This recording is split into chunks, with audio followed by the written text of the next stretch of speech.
sukuda anu inda kana lija sita bungu da tingna lija ida kuda aiza kedai suba zai klak sampat kaci mahanga pung hanga don kaina suba da ka anu aiza ni ka pung sukuda da pun hanga ka anu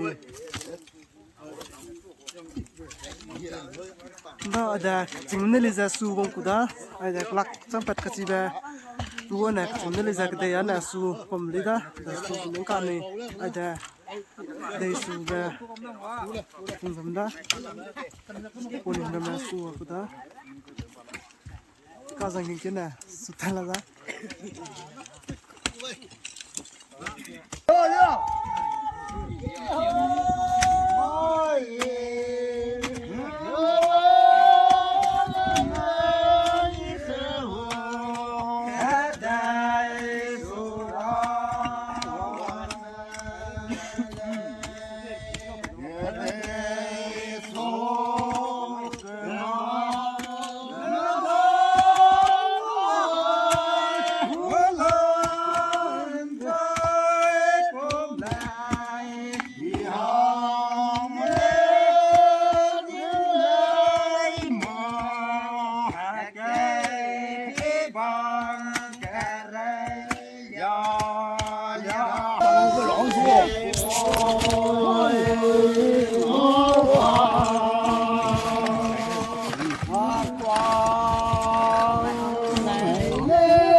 Anu ina mangga kedai subza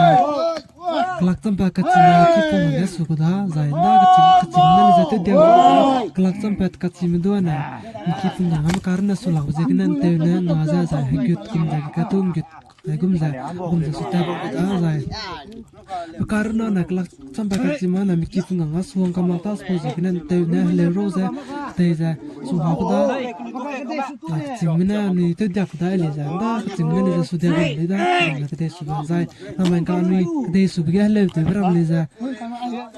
kacimna tu dia kuda ramada zai kacimna kedai subga kum le tu le tu ramada rekoto ga kuda zai le eliza parimba na ni ninkinga na le le cima sang sa sang lo kuda le sudu kacimna tu dia kuda zai kum le ramada ka ni ka tingga rekoto dia kalau mau tu na kacim